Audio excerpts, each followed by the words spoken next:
noches, jóvenes. Como es de conocimiento de ustedes, el día de hoy iniciamos la unidad número 3. En esta unidad, como tema principal, se va a abarcar todo lo referente a la comunicación escrita. Y como subtemas tenemos los siguientes: el proceso de escritura académica, la escritura como herramienta de aprendizaje y reflexión crítica, la influencia de la tecnología en la escritura académica, y el impacto de la escritura multilingüe en la interculturalidad en la comunicación escrita. Como resultado de aprendizaje de esta unidad, dominará las competencias necesarias para redactar textos académicos claros, coherentes y bien estructurados, aplicando de manera efectiva las normas y estrategias discursivas en la elaboración de trabajos escritos.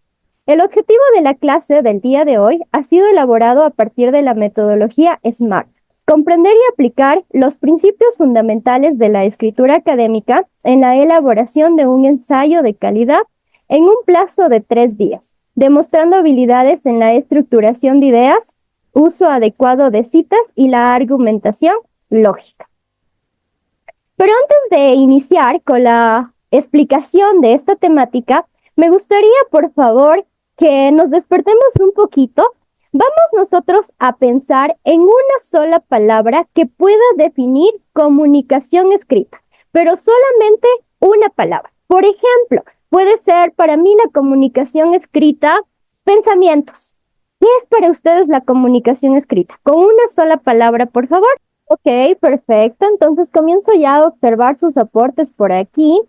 Experiencias, ideas, información, sentimiento. Excelente, chicos. Ahora, a partir de este conjunto de palabras que ustedes tienen aquí, ¿qué es lo que ustedes tienen que hacer en esta actividad? Van a ingresar a este enlace de Padlet y ahora con estas 5 palabras van a realizar una conceptualización de la comunicación escrita, pero incluyendo todos estos términos como tal. Angélica ya completó su argumentación, su aproximación conceptual.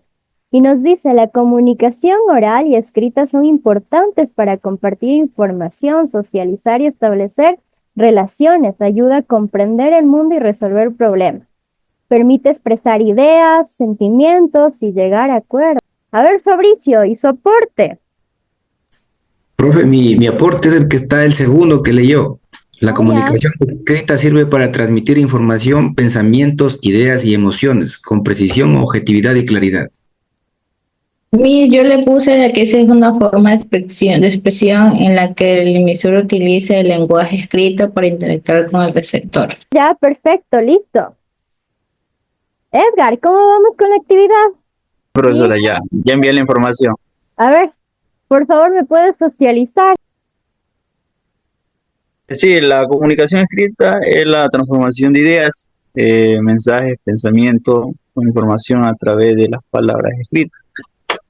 Es como una herramienta fundamental en la cual la vida académica, profesional y personal.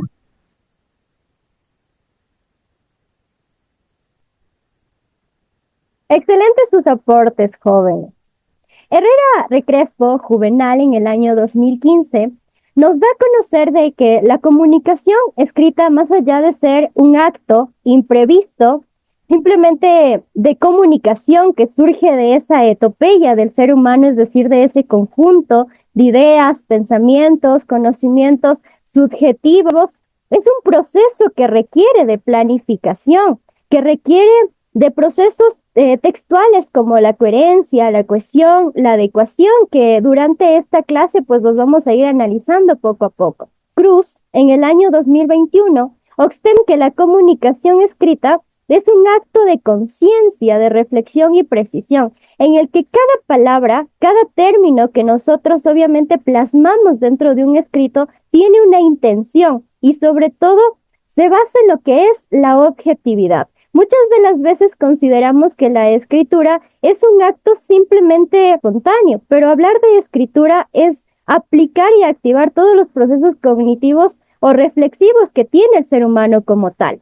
Por otra parte, también Santillán en el año 2022 alude que la comunicación escrita es un medio para transformar lo efímero del pensamiento en algo tangible. No podemos nosotros tal vez decir, ¿no?, que la comunicación oral nos permite a nosotros tener algo tangible dentro de lo que es la sociedad como tal. ¿Por qué? Porque si yo le pregunto, por ejemplo, a Tania, una comunicación oral para usted, Tania, ¿es espontánea, es rápida o es lo mismo que una comunicación escrita? No, una comunicación escrita creo que es muy diferente que una comunicación oral, obviamente de acuerdo a los términos por medio del tono de voz, las expresiones de la cara, que obviamente en una expresión escrita, que obviamente usted puede escribir muy rápido, no se le entiende, o incluso hasta incluir faltas ortográficas. Excelente. Y sobre todo la primera diferencia es que cuando nosotros hablamos de comunicación escrita, es que todos estos pensamientos que nosotros tenemos, es decir, lo efímero, lo espontáneo, lo momentáneo como tal, obviamente en ese momento es plasmado dentro de un documento como tal y se vuelve ya algo tangible, ¿verdad? Algo duradero como tal. Ahora, ¿por qué tal vez esta contraposición de autores, ¿no? De que uno tal vez dice que la escritura es un proceso que requiere de planificación, otros que necesita de un acto de reflexión, otros que la comunicación escrita simplemente es expresar nuestras emociones y nuestras ideas, porque básicamente la comunicación escrita se divide en tres tipos. Por una parte tenemos lo que es la comunicación escrita formal, por otra la comunicación escrita informal y finalmente lo que es la comunicación escrita técnica o especializada. En cuanto a la comunicación escrita formal, ¿qué es o a qué hace referencia esta comunicación? Aquella que se emplea en ámbitos profesionales y sociales, donde básicamente el mensaje requiere de una organización, sí, pero de manera, en este caso, objetiva como tal. Ahora, ejemplos de comunicación escrita formal. Tenemos las cartas empresariales, los informes académicos, las actas de reuniones, los comunicados institucionales, entre otros.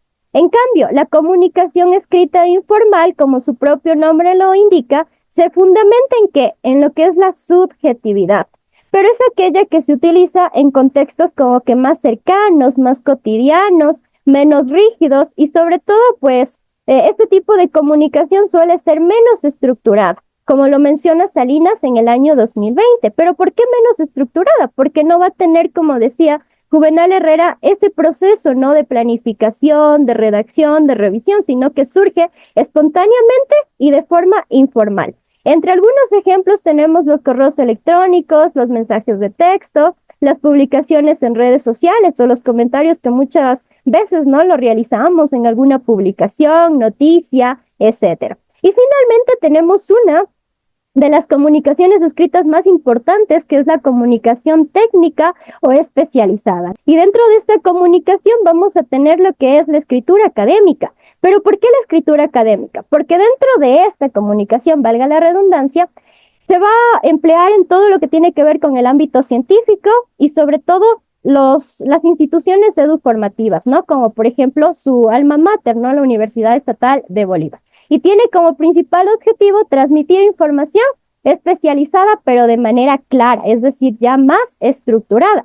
Aquí, por ejemplo, como casos prácticos, vamos a tener los informes científicos, los manuales de instrucción y también los artículos académicos o artículos científicos que en algún momento ustedes lo van a tener que elaborar, sobre todo para subir de categoría y también para obviamente fortalecer sus conocimientos. ¿Alguna pregunta hasta ahí? ¿No? A ver, vamos a ver si están atentos. Fabricio, por favor, ¿me podría decir cuál es una de las diferencias entre la comunicación escrita formal y la comunicación escrita informal? Una de las diferencias es, profesora, de que la comunicación escrita formal lleva una estructura y en cambio la comunicación escrita informal es lo que nosotros nos expresamos diariamente o comúnmente en el medio. Perfecto. A ver, Tania, la comunicación técnica, ¿a qué hace referencia? ¿Dónde se utiliza? Creo que la comunicación técnica hace más referencia a la parte formal, dentro de, por ejemplo, ya sea en un trabajo, en una institución educativa o en un seminario, o en este caso los que hacen esto de los coach, que hacen de motivación, utilizan de esta forma técnica, profesional o formal. Unos ejemplos, tal vez, Angélica, de comunicación técnica o especializada. Sí, profe, Unos ejemplos, por ejemplo, las guías normativas de medioambiental, folletos farmacéuticos, que se transmite a través de informaciones de medios escritos, auditivos o gráficos. Anteriormente quisiera ahora sí preguntarles a ustedes entonces, ¿por qué escribir y para qué escribir? Reflexionemos un poco. Compañero Fabricio y Tania, por favor, ustedes van a proporcionarme la respuesta en cuanto al por qué escribir. Y compañera Angélica y Edgar, en cuanto al para qué escribir. Listo, profe. Considero que el por qué escribir es una forma de organizar los pensamientos, crear tal vez un banco de preguntas, comprender y expresar los sentimientos y tal vez también para conocerse mejor y conocer el medio, conocer el mundo que nos rodea. Tania, ¿qué piensa acorde a lo que dice su compañero? ¿Está de acuerdo, no está de acuerdo? ¿Cuál es su opinión? Sí, bueno, en este caso sí estoy de acuerdo con el compañero porque escribir nos permite compartir nuestras ideas, contarnos historias, registrar momentos o simplemente ordenar nuestros pensamientos. Hay muchas personas que utilizan lo que es la escritura para desahogarse, incluso salen mejores ideas, incluso salen mejores escritores, mejores historias, para que así la gente pueda con el tiempo pues leer esos pensamientos de cada escritor o de cada autor. Angélica, ¿para qué escribir ahora? ¿Para qué escribir? Bueno, escribir tiene muchos propósitos, entre ellos comunicar, expresar, procesar ideas y emociones. Escribir también nos puede ayudar a desarrollar nuestra creatividad, mejorar la atención y resolver nuestros problemas. Perfecto, Edgar. ¿Qué nos puede decir al respecto? ¿Para qué escribir? ¿Está de acuerdo con Angélica o no? Sí, por ejemplo, ¿para qué escribir? Por ejemplo, escribir nos permite expresar ideas, sentimientos, también conocimiento, experiencia. También es una forma de compartir información con otra persona, ya que sea en un contexto personal, educativo o también puede ser en el ámbito profesional. Existe un autor que hace muchos años atrás escribió un ensayo más o menos por 1946 y su nombre es George Orwell. Él nos daba a conocer cuáles son los principales motivos por los que las personas escriben como tal. Entre ellos decía, por ejemplo, que el ser humano tiene un impulso egoísta de ser reconocido o acordado dentro de lo que es la sociedad y que esa es una de las principales razones por las que él escribe. La segunda, porque tiene una pasión estética de ser, en este caso, un creador de la belleza del lenguaje, como por ejemplo los poetas. En tercer lugar, él manifestaba, este autor, de que las personas escriben a veces por obligación o compromiso. Por ejemplo, dentro de su profesión, ¿no? Que va a ser, en este caso, ser profesores en ciencias de la educación básica, ustedes tienen que subir de categoría y tal vez a algunos de ustedes no les va a gustar tal vez escribir artículos científicos o formar parte de algún capítulo de un libro como tal o formar parte de alguna editorial, ¿no? Entonces, algunos pueden decir, yo, profe, hago esto por obligación, por compromiso, pero en realidad no me gusta la escritura. A otras personas, en cambio, les va a gustar, ¿no? ¿Por qué? Porque van a desarrollar esa pasión por todo lo que es la literatura. También George Orwell manifestaba de que las personas escriben también para registrar hechos históricos y finalmente para influir dentro de lo que es la sociedad. Ahora, ¿para qué escribir? Como ustedes ya lo mencionaron, ¿no? Incluso dentro de sus aportes en Padlet, se escribe para transmitir información, pensamientos, ideas, experiencias, también para contribuir con la sociedad, para comprendernos a nosotros mismos y comprender lo que es nuestro cosmos, ¿sí? Así que excelente, chicos, ¿no? Continuamos. Ahora, la escritura académica, que es el tema más importante que vamos a abordar el día de hoy, ¿qué es? Es aquella que se va a utilizar dentro de todo lo que tiene que ver con las instituciones de educación superior y sobre todo también con lo que es ya aspectos profesionales. Ahora, esta escritura académica se caracteriza principalmente ¿por qué? Según Clos y Muñoz, por tener precisión. ¿Pero de qué manera la escritura académica tiene precisión?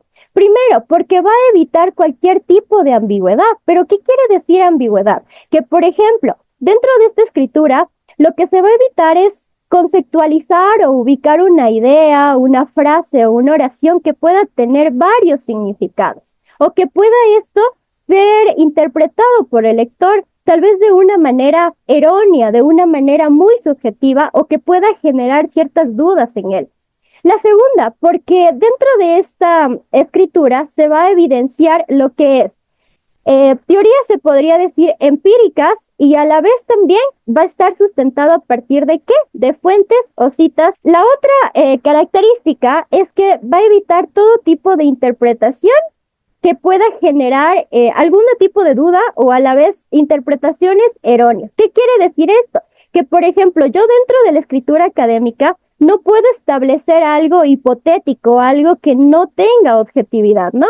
Sino que tiene que ser algo fáctico, algo que no genere ciertas interpretaciones tal vez negativas o equivocadas dentro de lo que es el lector. También debe tener lo que es un patrón coherente. ¿Qué hace o a qué hace referencia a esto? Que debe estar sujeta, por ejemplo, a conectores. Si tal vez voy a elaborar un ensayo, si yo digo que debe tener un patrón coherente, tengo que valorar ¿qué? Su estructura, ¿no? Su tema, su introducción, su desarrollo y lo que es la conclusión del ensayo. No es que yo voy a ubicar primero la conclusión y luego, profe, ubico la introducción y así. No, tiene que tener un patrón coherente. Dentro de lo que es la precisión, lo que se busca es entender y comprender.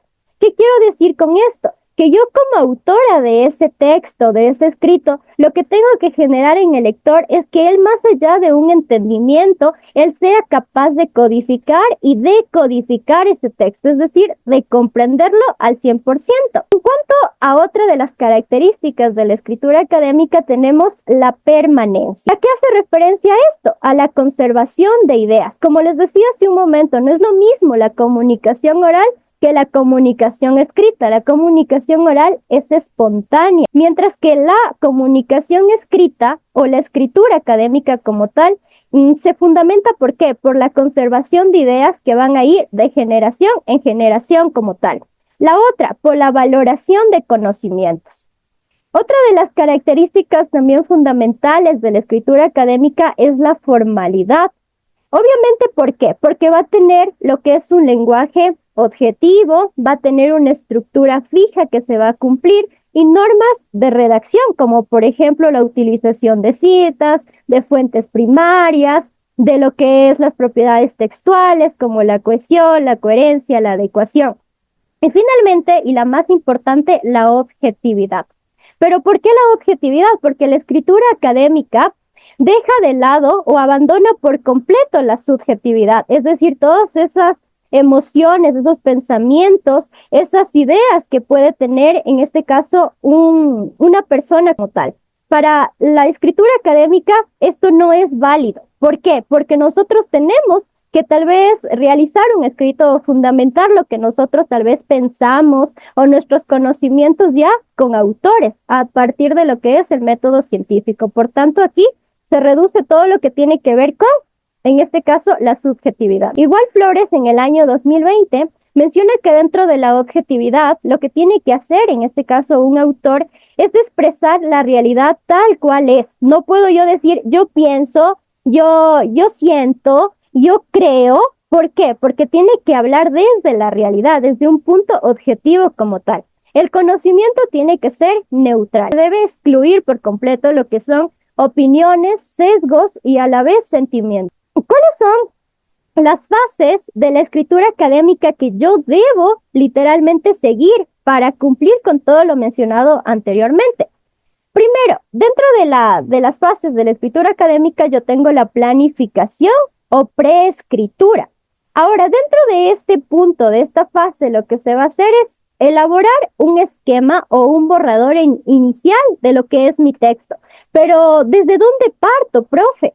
Desde lo siguiente. Primero, yo tengo que definir el tema. Segundo, identificar los objetivos de mi tema. Tercero, seleccionar las fuentes del tema, crear una lluvia de ideas y sobre todo responder a las siguientes preguntas como tal.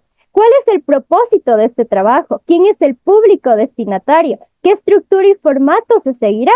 Todo esto a partir de las nociones de Ángeles 2013. Yo puedo decir, bueno, yo quiero investigar acerca de lo que son los procesos cognitivos implicados en la conciencia fonológica para el desarrollo de la lectoescritura en estudiantes de cuarto año de educación general básica. Perfecto. Ahora, ¿cuál será mi objetivo como tal? Conocer, por ejemplo, cuáles son estos procesos cognitivos que intervienen en la conciencia fonológica para el desarrollo de la lectoescritura. Luego, posteriormente, tengo que seleccionar mis fuentes. Yo voy a decir, bueno, dentro de uno de los autores principales que habla acerca de este tema es David de Sousa. Perfecto, tengo mi primera fuente principal. Posteriormente, ¿cuál es el propósito de este trabajo? Tal vez hacer que los profesores de la ciudad de acá de Guaranda cambien su praxis metodológica y práctica, y es el público destinatario. En este caso serían los profesores, y así sucesivamente. Como segunda fase, nosotros tenemos la textualización y la redacción, ¿no? O la redacción como tal. Ahora, dentro de esta fase, lo que se debe hacer no es nada más que desarrollar las ideas de manera exhaustiva para luego enlazarlas con otras. Pero ¿cómo hago esto? A partir de recursos lingüísticos. ¿Y cuáles son estos recursos lingüísticos? Primero tenemos las propiedades textuales, que es la cohesión, la coherencia y la adecuación, que ya les voy a explicar más adelante. Tenemos los conectores textuales que ustedes ya los conocen y que incluso los abordamos dentro de la unidad número 1. Tenemos las anáforas y catáforas, lo que es la sinonimia, ¿no? Que es un recurso que consiste en ¿qué? En usar sinónimos dentro de la redacción para evitar repeticiones excesivas. Tenemos la paráfrasis, que es escribir con nuestras propias palabras lo que dice un autor sin dejar de lado el sentido propio de ese texto. De Martínez, 2018. Dentro de la fase número 3 tenemos la revisión. Aquí lo que se va a hacer es generar una lectura y una reestructuración de lo que es el texto para evaluar el contenido, la estructura y la adecuación del mismo. Pero ¿cómo hago esto, profe?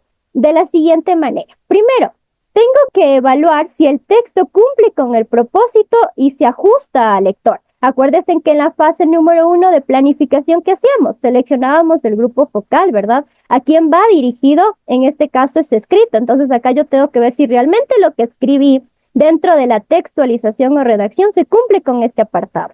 Segundo, tengo que valorar la opinión de terceros. Por ejemplo, si yo digo, bueno, ya tengo mi texto listo, puedo buscar tal vez a una persona especializada en redacción o en el tema que estoy abordando. ¿Para qué? Para que me pueda ayudar corrigiendo esto, ¿no? Con una revisión, decir, bueno, aquí falta esto, aquí hay una falta de ortografía como tal, podemos modificar o cambiar esto. Posteriormente tenemos que generar nosotros lo que es un análisis de los argumentos, decir, bueno, ¿esto se cumple o no se cumple? Tal vez están bien citados, no están bien citados, están bien argumentados, hay ideas sueltas. Luego de eso, según Espinosa, también lo que tenemos que hacer es revisar el tono y el estilo. Cuarta fase, lo que es la edición. Dentro de esta fase, lo que vamos a hacer es generar un análisis deductivo de los aspectos formales, pero ¿desde qué perspectivas? Primero, analizando los errores ortográficos, sintácticos y gramaticales que pueden existir dentro de lo que es, en este caso, el documento o el texto que yo estoy redactando. Tercero, empleo de términos inadecuados, como por ejemplo barbarismos, vulgarismos, que hacen es reducir el impacto del texto. Luego, tenemos que verificar que las ideas estén bien enlazadas y fundamentadas, sobre todo que tengan coherencia y cohesión. Comprobar citas y referencias según la normativa de su elección. Dentro de la Universidad Estatal de Bolívar, más lo que nosotros manejamos aquí es la normativa APA, ¿no? Séptima edición. Y finalmente, dentro de la edición, obviamente, tenemos que realizar la edición del texto. Por ejemplo, yo quiero que el estilo de las letras tenga un formato, que esté con enumeración, etc. Y finalmente, nosotros tenemos lo que es la publicación. Y dentro de la publicación lo que vamos a hacer es generar la divulgación o difusión del texto, ¿no? Ahora, aquí lo que nosotros tenemos que hacer no es nada más que generar una elección del medio de publicación. Puede ser una revista científica, un repositorio institucional, capítulos de libros académicos, congresos, etc. ¿Entendido hasta ahí, jóvenes? ¿Alguna Sí, pregunta? licenciada. ¿Ya? A ver, Fabricio, ya que está muy activo el día de hoy. A ver, Fabricio, realicemos una actividad de manera muy inmediata. Quiero que ahorita usted considere o piense un tema que sea de su interés. Profe, a mí me gustaría escribir acerca de la guerra del CENEPA de 1995. ¿Ya? Correcto. ¿Y cuál sería su objetivo? Tal vez dar a conocer o enseñar las técnicas y tácticas que utilizaron los combatientes en esa época. Ya, excelente. ¿Y qué fuentes tal vez utilizaría usted para llegar a ese objetivo? Por ejemplo, yo tengo compañeros y yo soy parte de los que estuvimos movilizados en ese conflicto que podríamos aportar bastante en la construcción de ese texto. Ya, entonces usted emplearía las famosas historias de casos, ¿sí? Pero adicional a eso, tal vez sobre si usted no utilizaría fuentes de investigación como libros o artículos científicos sobre ese tema. Yo he estado investigando y acerca de este conflicto solo hay historiadores que hacen hincapié en relatos de combatientes que han estado en la zona de conflicto, pero más así, más de ahondar más en el tema, casi no hay mucha literatura para poder consultar. Ya. ¿Y cuál sería su grupo focal? Voy a publicarle este escrito para que el personal de gente joven que se adhiere o que se enlista en el ejército sepa más o menos cómo se actuó, qué fue lo que pasó en esa época. Ya, perfecto. ¿Y en qué medio, en qué revista o en qué repositorio le gustaría publicarlo? Bueno, yo pienso que sería de publicarle en un texto o en un libro, un Ya, libro. excelente. Ahora, vamos a realizar esta misma actividad con Tania. Tania, a usted en cambio, ¿de qué le gustaría escribir? Bueno, a mí me gusta hablar más de lo que es el neuromarketing. Es el poder que tiene el cerebro de convencernos a nosotros como usuarios. ¿Por qué? Por ejemplo, nosotros siempre hablamos de cómo nuestro cerebro tenemos proyectado ir al mercado. Por ejemplo, digamos, yo me falta leche en la casa, me voy rápido al supermercado y lo que veo son ofertas 50, 70% de descuentos fuera de lo que yo iba a hacer. Entonces, muchas personas van así. Hay varios, digamos, el cerebro, nosotros tenemos varios tipos de cerebro. El consumidor que es compulsivo, el consumidor que es, en este caso, que analiza las cosas, que los piensa varias cosas, el comprador que solo va a lo enfocado y el comprador que es indeciso entre sí y entre no, el que tiene más palabra de convencimiento. ¿Ya? Este caso es, por ejemplo, como se va dando el ejemplo, de que yo voy por leche y veo estas ofertas fuera de lo que yo iba al supermercado. Y yo veo, por ejemplo, 50%, y yo dije, no, solo voy a gastar en la leche que tengo que comprar. Entonces, obviamente, compro otras cosas menos la leche, porque obviamente por ejemplo, esos carteles rojos que indican 50% de descuento hace que el consumidor solo entremos a la tienda a disque curiosear. Igual sale con la compra. Y ahora, ¿cuál sería su objetivo, Tania? Acorde a este tema que acaba de mencionar. Bueno, el objetivo sería que es cómo el neuromarketing hace el poder, bueno, sería el poder de convencimiento, sería. Ya, ¿y para qué público va dirigido su texto? Este público obviamente va a partir de jóvenes, por ejemplo, de un rango de edad entre 20 años, porque recuerdo, bueno, desde los 18 años, porque recuerden que obviamente los jóvenes de 18 años, recordemos que son ya adultos, unos trabajan, otros son todavía mantenidos por sus padres, por decir así, y obviamente pues eso es un rango de edad hasta cierta edad, que puede ser un límite de entre 65 y 70 años de edad, dependiendo. Ahora, ¿cuáles son las propiedades textuales que debe tener mi texto? Primero, como se les había dado a conocer anteriormente, ¿no? Tenemos las propiedades textuales. Dentro de ellas, lo que es la cohesión, la coherencia y la adecuación. ¿A qué hace referencia o a qué se refiere la cohesión dentro de lo que es un texto? Literalmente, no es nada más que un mecanismo lingüístico que asegura que las partes de un texto, es decir, sus oraciones, sus ideas, sus párrafos, estén conectados, pero conectados de manera lógica, como lo menciona Spinoza y otros autores en el año 2023. ¿Y esto cómo se logra? A través de el uso de conectores textuales. Ahora, el segundo, en cambio, es la coherencia. ¿A qué hace referencia la coherencia en un texto? Trata de asegurar que el texto no solo esté estructurado, es decir, no tenga una introducción, un desarrollo y una conclusión o referencias bibliográficas, sino que más allá de esa estructura, de esa organización, estas ideas, estos textos o estos párrafos que estén dentro de lo que es el documento, estén desarrollados de manera lógica y a la vez comprensible. Pero valorando ¿qué? Que cada argumento, que cada idea que yo tengo dentro de lo que es el texto sea fácil de leer. En este caso tenemos lo que es la adecuación, ¿no? Es la propiedad del texto que garantiza que el estilo del lenguaje y el contenido se ajusten al propósito, la audiencia y el contexto en el que se produce. Pero ¿cómo logramos esto? Primero, yo tengo que pensar, yo ya sabía cuál era mi grupo focal, entonces tengo que adecuar ese grupo focal al escrito que yo estoy realizando, porque no es lo mismo escribir un documento que vaya dirigido tal vez para profesionales en educación básica que escribir un artículo que sea para profesionales en salud. A ver, Fabricio, ¿qué cree usted entonces que hace a un texto académico claro y a la vez estructurado, teniendo en cuenta todo lo que hemos visto hasta ahorita? Bien, profe, yo considero que a un texto lo hace claro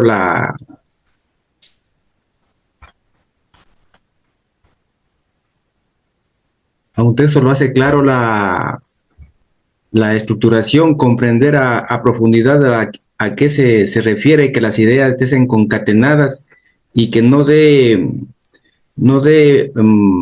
manera que se pueda uno desviar del tema o de la idea principal.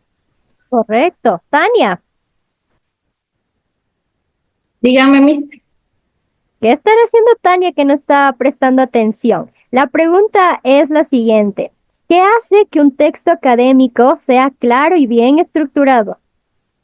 Un texto académico sea claro y bien estructurado. Principalmente tener en claro cuál es el tema. Obviamente, dependiendo si van los objetivos, tener claro el objetivo, a qué se va a trabajar, tener objetivo general específico. Una vez que tengamos todo acuerdo a este tema, el objetivo general específico, obviamente podemos implantar o desarrollar a cabo el tema que podemos realizar o avanzando poco a poco. Edgar, ¿qué nos puede decir al respecto? Bueno, como realmente mencionaba mi compañero, para que esté estructurado muy bien el texto,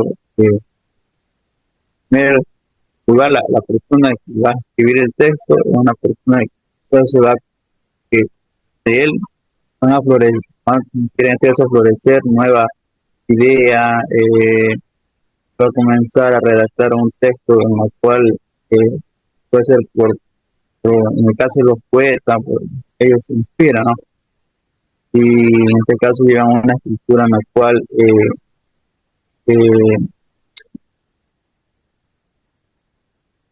comunicación, una buena, en este caso que el lector vaya comprendiendo. Ahora, como ya mucho ha hablado la profe, he estado que aquí ya les hace dormir a los estudiantes, ahora sí, vamos a poner en práctica todo lo que hemos aprendido. Esta actividad se denomina transformar el caos simbólico en escritura académica. Si ustedes ven, aquí nosotros tenemos un párrafo desordenado, no se entiende, ¿verdad? Está sin comas, está sin puntos, no tiene coherencia, no tiene cohesión, dice escribir fundamental ideas, organizar textos académicos, comprender información, transmitir conocimientos, claridad, no se entiende. Ahora, lo que ustedes tienen que hacer es reestructurar este párrafo. Entonces van a trabajar en grupos de 2 personas, acorde a cómo automáticamente la plataforma de Zoom les distribuya como tal y vamos a realizar esta actividad. Entonces, lo primero, escaneen el código para que puedan realizar lo dicho.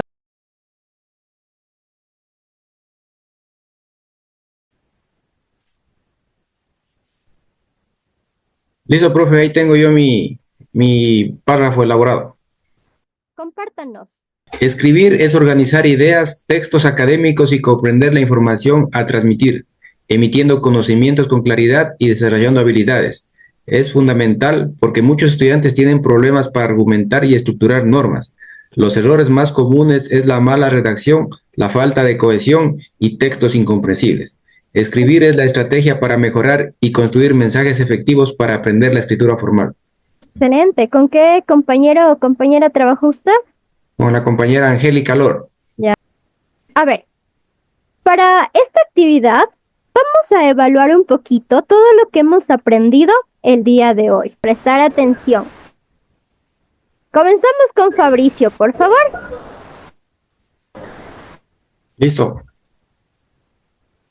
La planificación. Ya, la planificación. Vamos, Angélica. Los objetivos. Excelente.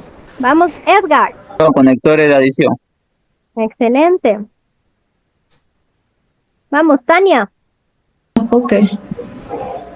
¿Vencia? Ajá. Ok, veamos. Perfecto. Vamos. Fabricio. Rapidito. Grafía y la gramática. Excelente. Angélica. ¿Cuál es el definir el tema? Definir el tema. Veamos. No, mejorar la claridad y la coherencia. Vamos, Tania. Era el texto, dijo la señora Polito. Excelente. Vamos. Edgar. En las ideas, ¿no? Claridad en las ideas. Bueno, veamos. Factores de ejemplificación. Excelente. La última, Fabricio, solito.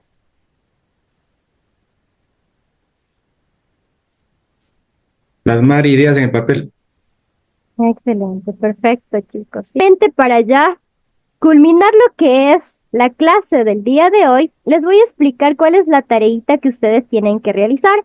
Como se les dio a conocer al inicio de la clase, el objetivo era básicamente que ustedes elaboren un ensayo, ¿verdad? Y para la elaboración de este ensayo van a tener 3 días. ¿Qué es lo que tienen que hacer? Primero, revisar lo que es el artículo científico denominado La escritura académica en la formación universitaria de la autora Sandra Paola López. Una vez que ustedes lean este artículo, de este artículo van a elaborar lo que es su ensayo. Este ensayo debe tener el tema, la introducción, el desarrollo, la conclusión y las referencias bibliográficas de acuerdo a la norma APA séptima edición. ¿Cuántas palabras? ¿Cuántas citas debe llevarla? Como máximo 20, mínimo 10. ¿Y palabras? Que no pase de las 3.000 palabras. Entonces, Fabricio, ¿cuál fue la parte más enriquecedora de la clase del día de hoy o la que más le llamó la atención? A mí me llamó la atención las fases para elaborar un artículo o un texto científico. ¿Ya? Tania. A mí la fase que más me importó, en este caso, profesora, fue cuando usted nos hizo dar los ejemplos de, por ejemplo, qué libro escribimos nosotros. Creo que eso me gustó más, porque creo que en rango a las diferentes materias que uno ve, pues pude dar algunos conceptos que puede ser que muchas personas no entendían. Gracias. Edgar. Bueno, me llamó la atención de la parte de lo que era cohesión, parte final, de cómo se estaba elaborado lo que era un texto, ¿no? Con esto finalizamos la clase del día de hoy. Que tengan una excelente noche. No duden cualquier cuestionamiento que tengan. Pueden escribir al correo electrónico que ustedes ya tienen o a mi número telefónico. Gracias, Miss. Gracias, profe.